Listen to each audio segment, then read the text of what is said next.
So the rest of 6.4 is matrix multiplication, and that's what this video is going to finish up here. So in the previous video, I've done adding and subtracting and multiplying by a scalar.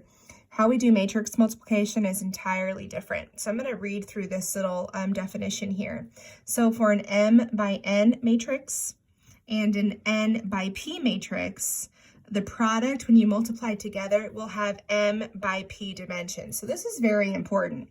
So what we have to first make sure is the column of the first matrix matches the row of the second matrix. And so I've kind of written this out here.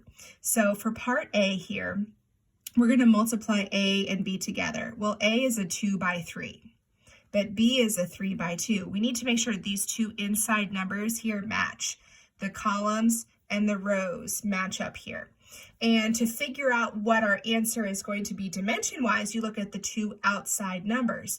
Well, 2 by 2. So that's how I've written everything out here. And I think for matrix multiplication, it's very important to know what is the size of your final answer. So our final answer size is going to be a 2 by 2, 2 rows and 2 columns. And so you're going to see me use R and C a lot for notation. So obviously R stands for row and C stands for column. So how I'm going to multiply this out, it doesn't matter where I start. I just like to start in the top left-hand corner. This is in the first row and in the first column. So what I'm going to do is multiply row 1 with column 1, and I'm going to write that out. Now, a lot of this you can just do, again, in your head or in your calculator, but I'm going to write out these steps. So row 1 in A is this one here. We're going to multiply it by column 1, and we do that with the numbers, like the first number here goes with the first number here. So I'm going to do 3 times 1. Now, to put them together with the second set and the third set, we have a plus sign. So then I'm going to do 1 times 3. And then I'm going to add that to -1 times -2. Okay, well, all of that adds to 8. So that's going to go right up there. Now, again, order makes no difference. How about we just finish off row 1? Row 1 and column 2. This is in the first row, but the second column. So I'm going to do row 1 times column 2. So row 1 is 3. Column 2 starts with a 6. Then I've got 1 goes to -5, and -1 goes to the 4. Multiply all these guys and add them together, you get 9. All right, now this position here is in the second row, but in the first column. So I'm going to do row 2 times column 1. So row 2 is a 2, column 1 starts with a 1. Then I have 0 with a 3, and 3 with -2. Multiply, add all those together, we actually get -4. And finally, this position here is in the second row and in the second column. So we're going to multiply the second row and the second column. That's what R2, C2 stand for. So I'm going to do 2 times 6 plus 0 times -5 plus 3 times 4. Multiply, multiply, multiply, add them all up, I get 24. Now I wanted to do one that's a little bit more complicated, and that's example B. Multiplying B times A completely changes the problem, even if we switch these around, so they're not commutative. So when I multiply B times A, that's a 3 by 2 and a 2 by 3. The two outside dimensions are going to turn this whole answer into a 3 by 3.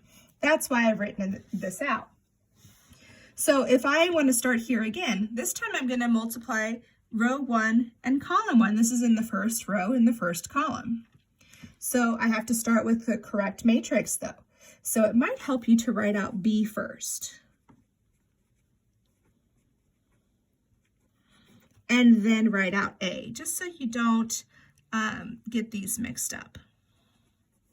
So if I'm going to do row 1, that's 1 and 6. I'm going to multiply it with column 1, 3 and 2. So that's 1 times 6 plus 3 times 2. That's going to be 15. Okay, then I'm going to still stay in this first row, but now I'm going to move to the second column. So row 1 is 1 and 6, but I'm going to do 1 times column 2, 1 plus 6 times 0. That's 1. Then we're going to do first row still, but third column. So 1 and negative 1 plus 6 and 3. That's 17. All right, now let's do the whole second row. Row 2, column 1, that's 3 and 3, plus negative 5 and 2.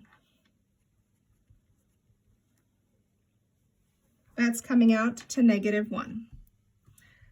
I'm going to fit this next one down here, row 2 times column 2. So that's 3 times 1 plus negative 5 times 0.